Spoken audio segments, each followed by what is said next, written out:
Toni Lynch from Bangor, Pennsylvania, Upper Mount Bethel Township. I'm a member on the Bangor Area School District. One of the questions that we have for our district is why not put the borrowing and the construction project onto a referendum? Oh, I don't see how you could build it without a referendum. Well, they're actually building it without a referendum. I don't see how that's possible. And why is that? Well, the community has got to have an opportunity to speak it. I mean, if you have to vote to raise the yearly rate, and yet you can do a project of that magnitude without the people voting for it. Currently, they do not have a referendum on the table, and they have ignored every opportunity or every voice of the people to ask for a referendum. That's really hard to imagine. That's whoa, that's incredible. There's going to be a hearing on Tuesday. If you were there, what would you tell the people to do? They're going to have a hearing, a public hearing, of the people coming into the school board to watch, and the board's going to be in the audience as well. So they're going to have a hearing. The state comes in and will record the entire process and proceedings. And the administration, with the architect and the bond agent, are going to make their pitch to the people to ask for the $35 million to build an elementary center and the $23 million in interest on the bond for a total of $67 million.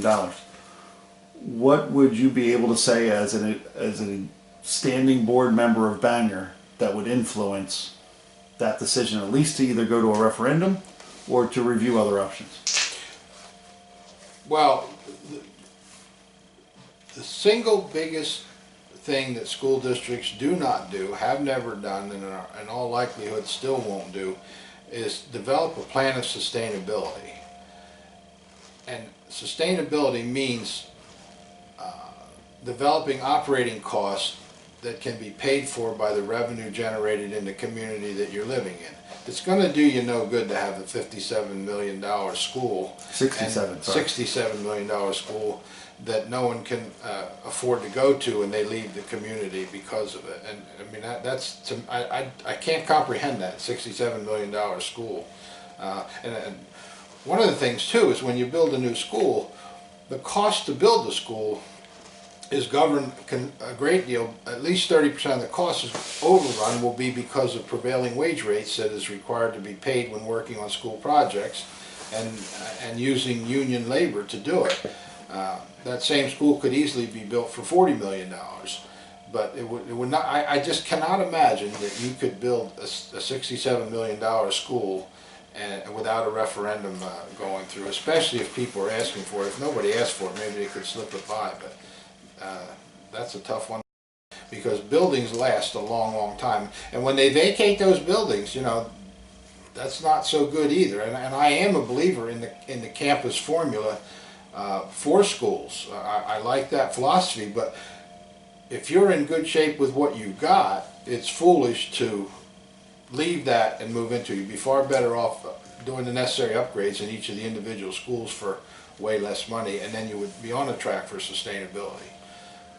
Thoughts on how much general fund is normally held within a district?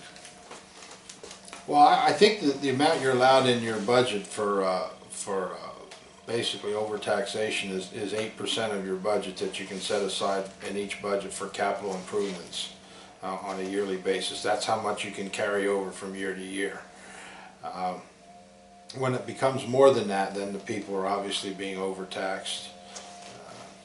That's a pretty clear indicator. What's a general fund of a normal school? If you have a $34 million budget, roughly how much money would they have in their nest egg? Well, 2 to 4 million would be acceptable. And a school that has 16?